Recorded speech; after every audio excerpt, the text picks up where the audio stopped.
Welcome back to Foot in Mouth, off the back of another international break, and there's going to be another international break next month, but that's going to be the last one for a while, thankfully. But yeah, not the most inspiring set of fixtures that we were treated to during these qualifiers. I think this is like these types of games are why some people do say that the Euros is better than the World Cup. I do kind of see where they're coming from. You can't really learn that much from some of the games that we've seen. England winning 5-0 against Latvia. They played against Andorra.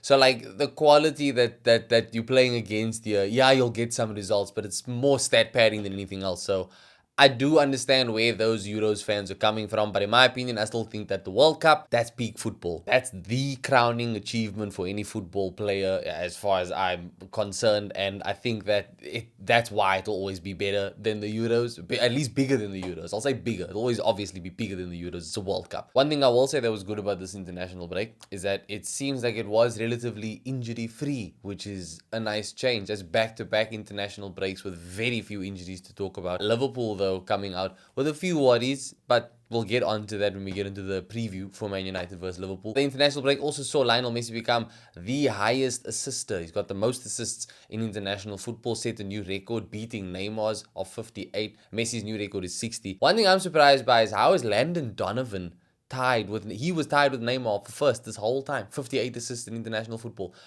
Shout out Landon Donovan, but I was not that familiar with your game apparently, brother, because I didn't think you'd be anywhere near the top of metrics like that. But that's where he is. Messi sets a new record. Cristiano Ronaldo scored 2 goals for Portugal. He also set a new record for goals scored in a World Cup qualifying round. So more accolades for the GOATs of football. And also South Africa qualified for the World Cup. We saw it coming. I got a little bit nervous when they dropped points against Zimbabwe. I genuinely was like, okay, it would be very Bafana of them to bottle it here, but we came through against Rwanda in the end. We beat them comfortably 3-0. So South Africa will be at the 2026 World Cup. I do not expect us to make it any further than whatever the first stage of the competition is. Just give us a nice group. Just give us a nice group, bro. Again, if we can just get through the group stage, that would be monumental. And I think that would be a national holiday in South Africa, if I'm being honest, bro. Just give us a nice group. And we'll hope for the best. But either way, we are going to vibe our way through that group. So congratulations to Bafana for qualifying. I'm gonna back them in the World Cup for as long as I can.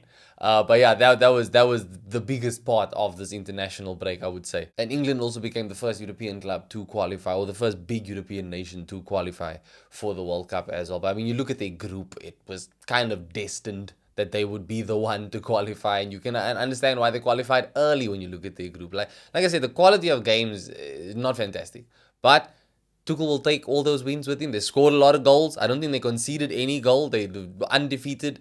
It's pretty much a dream start to the England job. So that's going to be big for the confidence, and be big for the momentum. I think that's why games like this are still important. But yeah, not the most telling in terms of what we can expect from this England side against other like nations that are genuinely good. All due respect to the clubs that were in the group with England. But yeah, I think that's pretty much how it is. And with international football aside, we can get on to Premier League matters at hand. Obviously, this weekend, very big game. Manchester United versus Liverpool. It's at Anfield. And Liverpool coming into this game a little bit more worse for wear after the international break. Kanate injury scare, Gravenberch injury scare. So if they are out, that could be a problem for Liverpool. And on the note of injuries, I think that this season's Premier League title is going to be decided not by quality of coach or players overall. It's going to be decided by availability. I genuinely think that last season, a big part of why Liverpool won the league was because they didn't have any major injuries to any players. The season before that, I think they could have probably won the league ahead of Man City had it not been for some injuries. So I don't think it was coincidence that they lost the title when they did and won the title when they did. Because when they won it last season, Arsenal with 27 injuries last season, bro. There's no way in hell you're going to win a Premier League title with 27 injuries, let alone with those injuries affecting actual key players. So I think at Liverpool's case, we're starting to see a few more injuries affecting key players now. And it's no coincidence that it's going to affect the results.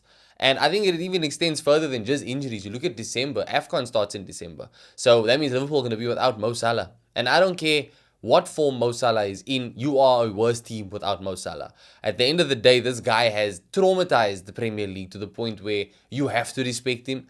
as a defender, of course, first and foremost, but also like as an opposition coach and as an opposition team as a whole, you have to give this man a lot of attention, which gives your teammates the freedom to do whatever they want in the pitch. Now, with Mo Salah gone, if Liverpool aren't in a groove at the time, and if I mean, again, hopefully they don't pick up any more injuries before then, but if you got injuries affecting you, you got momentum and morale affecting you because there are three losses in a row at the moment.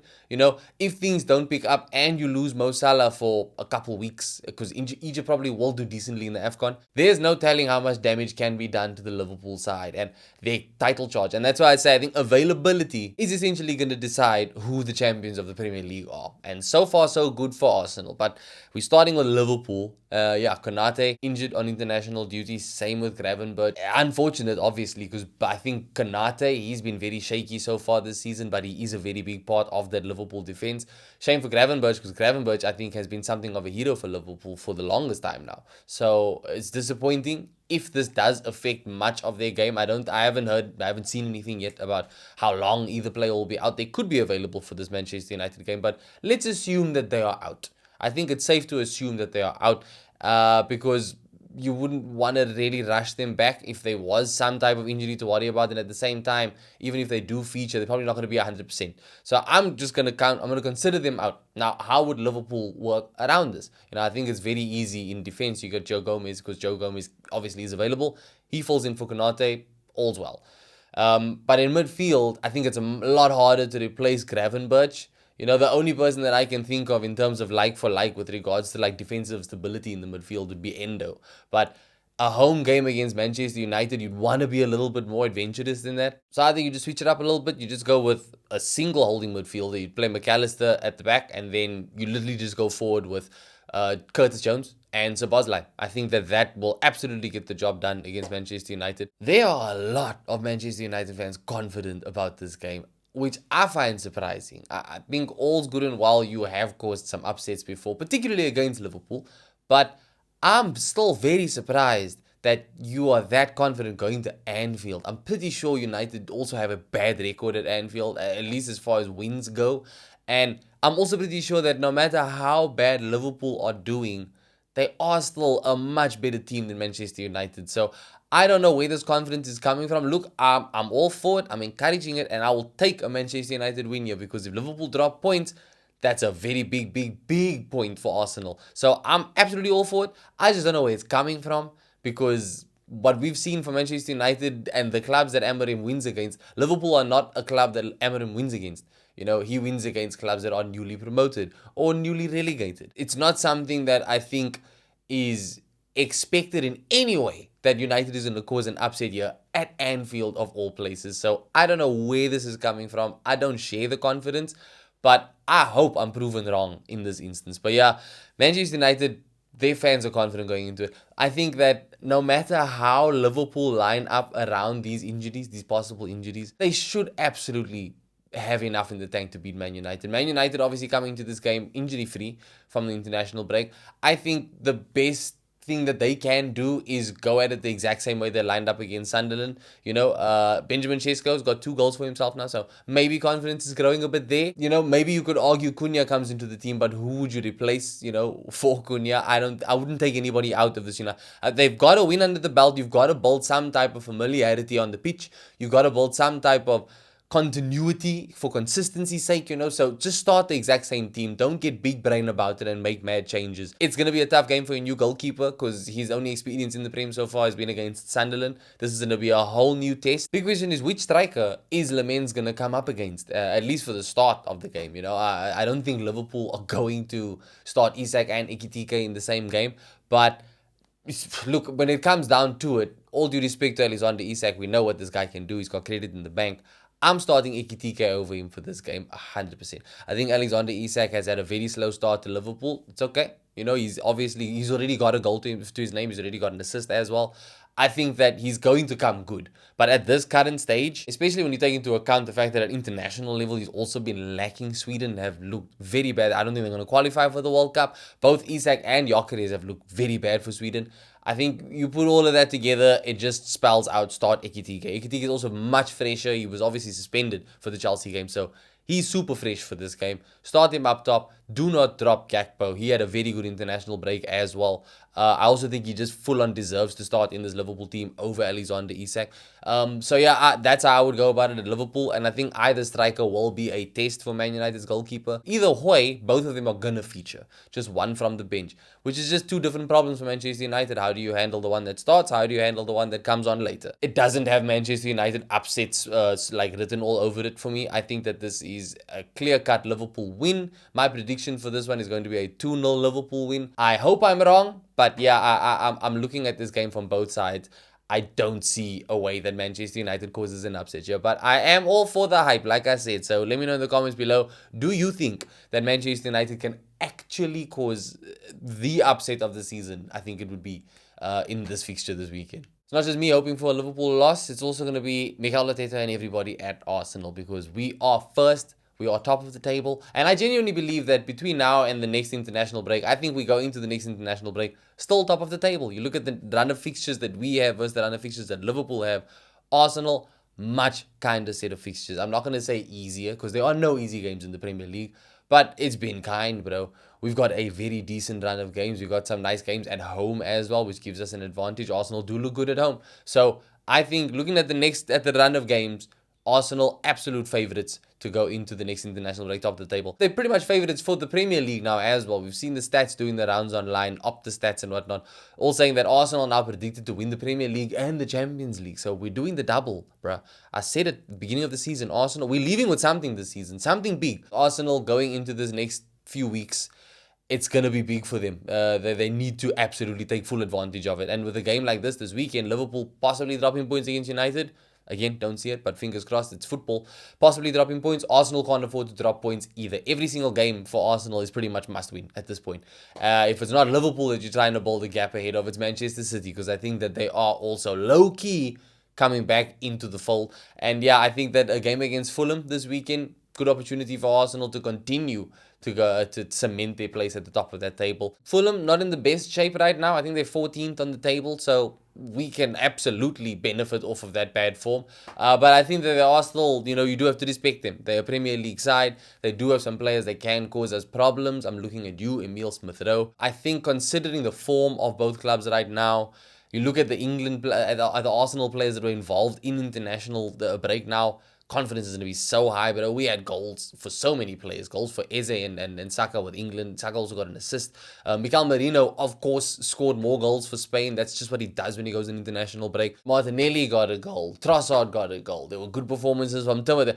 Confidence is just sky high at Arsenal at the moment. So not the best time for Fulham to go up against us, even if it is at Craven Cottage. But yeah, I think that Arsenal, it's a must-win. It's an absolute must-win. I think that this is going to be a big game for Gyokeres again, as is every game. There's been a lot of talk around him, and the fact that he has, not the fact, sorry, but speculation that he has flopped. I absolutely disagree with that. I don't think that he's flopped. I know that he could and should probably have more goals to his name at this point in the season, but I do think that people are very quick to underestimate the games that he's played in. He's had a super tough start. I also think that if Havertz was fit, Gyokeres wouldn't have started most of these games. So he definitely needs time to adapt to the league, 100%. But in what we've seen so far, aside from the goals, I think what we've seen is a really good footballer. We kind of see why Arsenal have needed a striker for all this time. Not only because, we need his goals, but the fact that his presence there, his presence alone, is a benefit for us. Bukayo Saka's not getting 3 players marking him in a game anymore. He's got a lot more freedom on the ball. It opens up a lot more ways for us to play and attack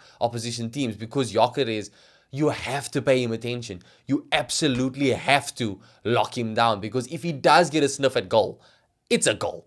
I think so far he's been managed very well by the Premier League defenders. I think it's a testament to how good the defenders can be in the Premier League. But that's not going to continue forever, because at some point you're going to realize we are getting punished everywhere else on the pitch because we are focusing so much on Viktor Gyokeres. But I think that this is going to make Gyokeres an even better player going forward, because he's basically getting a serious trial by fire here. If he can work around these conditions, then when the conditions do get easier, which they will, he's going to be a menace. So I'm absolutely happy with Viktor Gyokeres. I think he's been very selfless so far. He's sacrificed a lot of his game to help the team. It's for the benefit of the team 100%. And I think that the fact that he keeps giving 100% from minute 1 to whatever minute it is that he plays until, I think that just shows that he's not getting in his own head about it, as he shouldn't, because he knows his quality. And I think that, like, yeah, the goals will come, man. It's early. It's 8 games into the season. It's not at all like panic season for anybody in the league right now, especially not Viktor Gyokeres. I'm absolutely happy with him so far. So I think he absolutely keeps his place in the team. Once Havertz gets back, obviously, then it's going to be up for debate. But for now, Viktor Gyokeres 100% starts, not because of his price tag, but because of what he adds to this team. I think that with Odegaard being out injured, that just means Eze goes into the midfield. And I think that there's a big opportunity for Arteta here to also be more adventurous again. All due respect to Mikel Merino, who did have a nice goal-scoring international break, I would start Eze, Zubimendi, and Declan Rice in midfield for this game. Or, Eze, Declan Rice, and Mikel Merino. I just prefer Zubimendi over Merino in this Arsenal side. Merino looks amazing with Spain. With Arsenal, he just never, again, last season he did amazingly at striker, but even in those games where he scored, he doesn't ever really look like he's clicking with Arsenal. I don't know what it is. Maybe it's just me. But yeah, I guess for aesthetics, I would start Zubimendi, but if Arteta starts Merino, I'd completely understand. But yeah, I think Eze walks into that Odegaard position. He's been playing more centrally lately, so I think that is a like-for-like replacement. Although it does suck. I feel like I jinxed Odegaard by giving him all this hype on the last episode and saying how Arsenal just hand us the league title if Odegaard's form, if he's found his form again. All he's found is an injury. So I feel like I jinxed him. I feel horrible. But yeah, if Eze comes in, there's not as many worries that I would have, And then obviously we got Ethan Nwaneri as well, who's in line to get more minutes because of this unfortunate Odegaard injury. But the run of games that are coming up, I think we are lucky that, it sounds weird to say, we are lucky he got injured when he did, because we should be able to get by these games. So I just think that the club need to make sure they don't rush him back. Don't rush him back. I think this has been a repeated problem, and this is why his injury problems have been getting worse. So yeah, don't rush him back.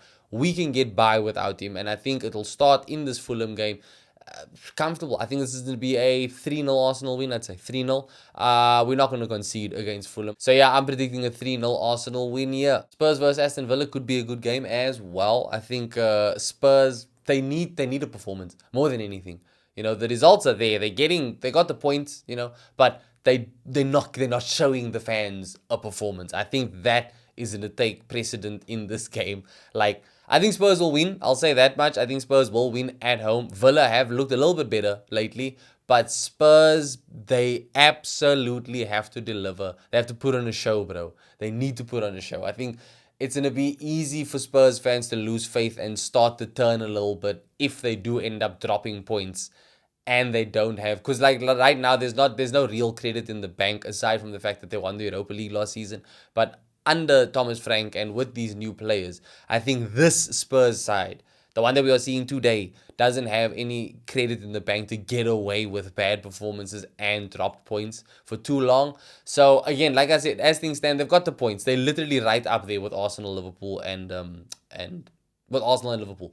But I just think that they need to deliver a performance for the fans. So it's a good opportunity for them. Aston Villa would be a side that, we'd consider them like their quality Premier League opposition. So I think that this is a game where if you can do it in this game, it really starts to turn the tide again in your favor as Spurs. But yeah, I think Villa will make it difficult. Like I said, they have looked a little bit better lately. Unai Emery, just as much as Spurs, just as much as Thomas Frank, I think Unai Emery also needs a performance, and he could do with the result as well. They started the season especially slow, not scoring goals, but the goals are coming out now. They need the wins to flow. So I think Aston Villa, they have the quality to do it.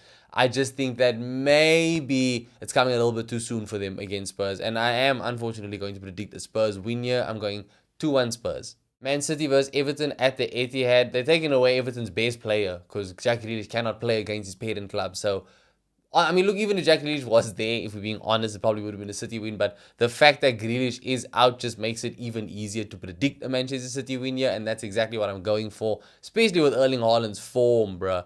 Erling Haaland's form, Donnarumma, brick wall at the back. It's not going to happen for Everton. So I think this is going to be a comfortable 3-0 win for Manchester City. Nottingham Forest at home to Chelsea. Forest have looked terrible since Ange came in. That move to get Nuno out and bring Ange in makes less and less sense with every passing game. And yeah, I think that this is going to be one of Ange's last games in charge. If Nottingham Forest have any sense of smarts about them, bro, you can't get away with this for much longer. You went from European placings last season to like pushing towards a relegation battle. You're setting yourself up for a relegation battle with the way things have been going under Ange.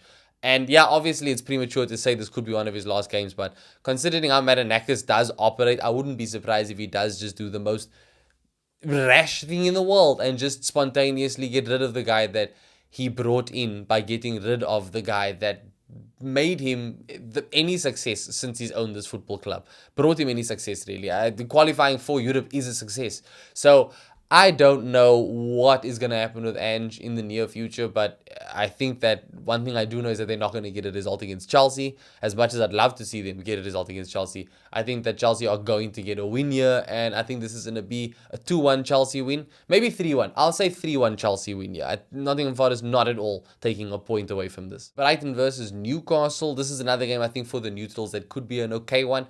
Newcastle, absolute must-win game for them. They have had a terrible start to the season as well, just like Aston Villa. I think it's going a little bit under the radar, but there's so many teams clumped up in and around them on the Premier League table points-wise that if they drop points here, they could find themselves in like 15th, 16th after the weekend, which is unthinkable when you consider that this is Newcastle and they aren't a bad team. You know, they've got a good manager. They've got a good track record. Brighton, I think they're such an anomaly this season. You literally don't know what to expect from this club.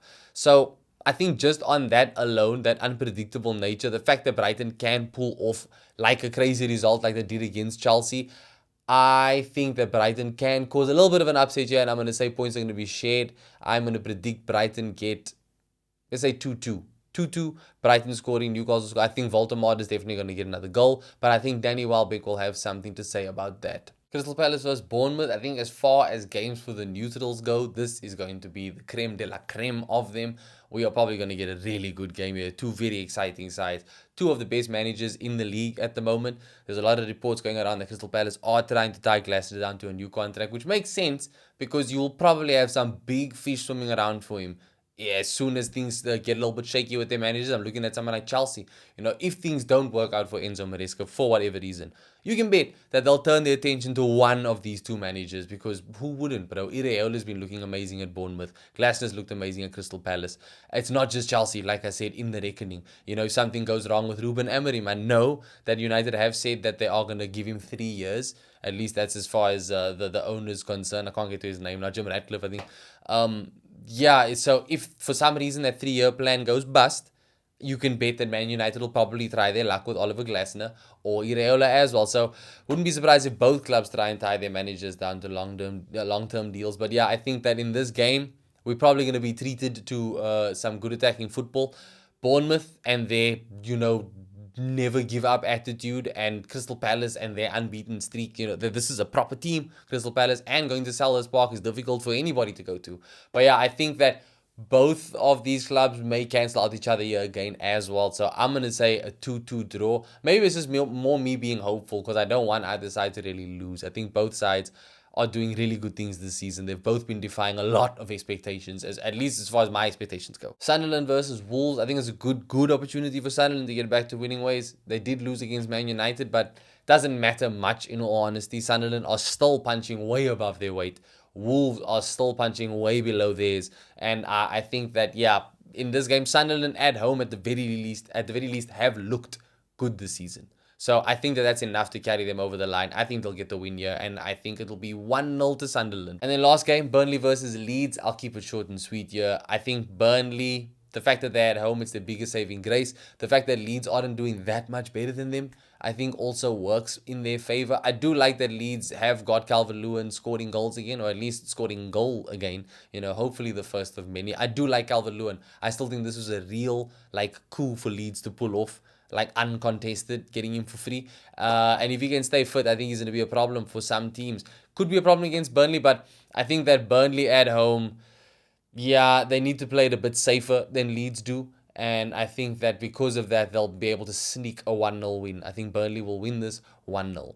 But yeah, that does it for predictions this week. Let me know your thoughts on the international break we just had. Let me know your thoughts on the games that we've got coming up. Can Manchester United actually pull off the upset of upsets this weekend and do Arsenal a favor in the process? Let me know. Thank you as always for watching the video. Don't forget to give it a like if you did enjoy it. Subscribe to the channel if you haven't already. I'll catch you in the next one.